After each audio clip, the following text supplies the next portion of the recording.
बिस्मिल्लाहिर्रहमानिर्रहीम। अस्सलामुअलैकुम स्टूडेंट्स, उम्मीद है कि आप खैरियत से होंगे। आज हम न्यूमेरिकल चैप्टर नंबर 3.1 करेंगे। हमारे पास 3.1 न्यूमेरिकल है। A force of 20 Newton moves a body with an acceleration of 2 ms-2। What is its mass. सबसे पहले जब भी न्यूमेरिकल करते हैं गिवन डाटा लिखते हैं। गिवन डाटा मीन्स जो चीज़ हमारे पास न्यूमेरिकल में मौजूद है। हमारे पास फोर्स भी है, एक्सेलरेशन भी है, हमने मास फाइंड आउट करना है। As force is equal to F, force को रिप्रेजेंट कर रहे हैं 20 न्यूटन। एक्सेलरेशन हमारे पास कितनी है, acceleration A is equal to 2 ms-2। Acceleration का unit metre per second square होता है। हमने मास फाइंड आउट करना है। टू फाइंड, जो चीज़ फाइंड आउट करते हैं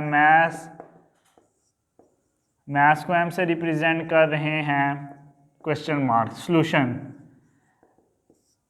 as we know that Newton second law of motion is F is equal to M A. So as Newton second law of motion F is equal to M A, जब भी formula apply होता है तीन चीज़ें हैं, दो चीज़ें हमारे पास गिवन हैं। फोर्स भी है, यस, मास फाइंड आउट करना है, एक्सेलरेशन भी है। इक्वेशंस को रीअरेंज करते हैं। जो चीज़ फाइंड करनी होती है स्टूडेंट्स, हम उसे एक तरफ ले जाते हैं, बाकी इक्वेशन को रीअरेंज करके आंसर ले आते हैं। तो एज एफ हमारे पास क्या है, 20 न्यूटन। मास फाइंड आउट करना है, एक्सेलरेशन हमारे पास 2 ms-2 है। यहाँ पे 2 मल्टीप्लाई हो रहा है, दूसरी तरफ जाके हमारे पास डिवाइड हो जाएगा 2 ms-2। 20 को जब मैंने 2 से डिवाइड किया तो हमारे पास मास आ गया 10। What is the unit of mass, kg। ये हमारे पास अगर आप फेडरल बोर्ड में क्वेश्चन आ जाता है और आप यूनिट नहीं लिखते तो आपका 0.5 मार्क्स कट जाएगा। बहुत ईजी सा सिंपल सा न्यूमेरिकल था स्टूडेंट्स। 3.2 न्यूमेरिकल में कह रहा है the weight of a body is 147 Newton, what is its mass. हमारे पास एक बॉडी है, उसका वेट हमारे पास 147 न्यूटन है। हमारे पास, हमें पता है, गिवन डाटा सबसे पहले लिख लेते हैं। गिवन डाटा, वेट हमारे पास क्या है, 147 न्यूटन। इस न्यूमेरिकल में बुक में मौजूद है। Taking the value of g is equal to 10।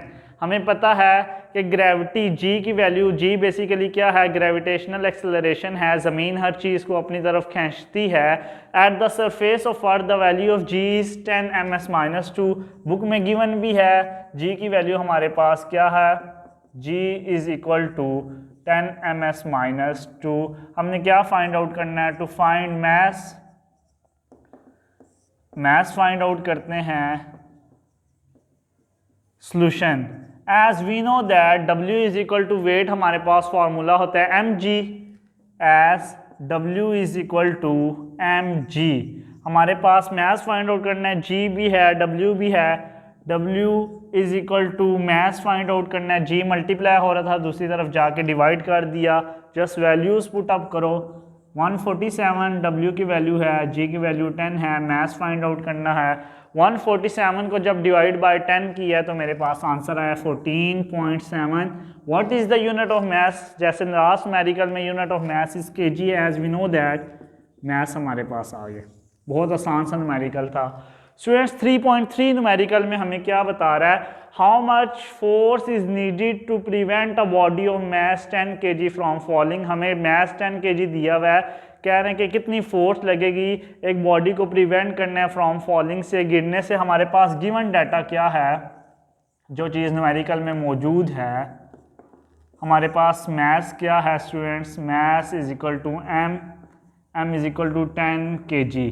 एक बॉडी है हमारे पास, वो उसे हमने गिरने से बचाना है। हमें पता है कि ज़मीन हर चीज़ को अपनी तरफ खींचती है, बॉडी ग्रेविटी में जाएगी। At the surface of earth the value of g is 10 ms-2। इसको ग्रेविटेशनल एक्सेलरेशन भी कहते हैं। इसकी वैल्यू विद रिस्पेक्ट टू, जो हम ज़मीन के पास आते जाएंगे द वैल्यू ऑफ g ज़्यादा होती जाएगी, जो हम ज़मीन से दूर जाते जाएंगे वैल्यू ऑफ g क्या होती है, कम होती जाती है। एज ग्रेविटी हमारे पास क्या है, ग्रेविटेशनल एक्सेलरेशन कर लो या g कर लो, 10 ms-2। हमने क्या फाइंड आउट करना है स्टूडेंट्स, टू फाइंड, हमने क्या फाइंड आउट करना है, फोर्स एफ सॉल्यूशन। मैंने आपको जब इक्वेशंस ऑफ मोशन बताया था कि जब भी हमारे पास बॉडी ग्रेविटी में जाती है, एक्सेलरेशन किस में कन्वर्ट होता है, जी में। As we know that F is equal to M A की जगह मैंने जी इसलिए पुट करना है क्योंकि बॉडी इस टाइम ग्रेविटी में जाएगी। तो as we know that F is equal to M A, M की वैल्यू क्या है 10, ए की वैल्यू क्या है 10, जी में कन्वर्ट हो गया 100। फोर्स किस में होती है, न्यूटन में होती है, तो ये हमारे पास न्यूटन आ गया। या हम इस तरह भी कर सकते हैं, as we know that F is equal to W, weight भी हमारे पास एक किस्म की फोर्स होती है, W is equal to M G, M हमारे पास क्या है 10, जी की वैल्यू क्या है 10, तो 100 न्यूटन हमारे पास फोर्स आ गई। दोनों मेथड से सेम है। होप सो आपको ये 3 न्यूमेरिकल समझ आ गए होंगे। अगर आपको कोई भी डिफ़िकल्टी हुई तो आप मुझे कमेंट में मेंशन कर सकते हैं। Thank you so much. अल्लाह हाफिज़।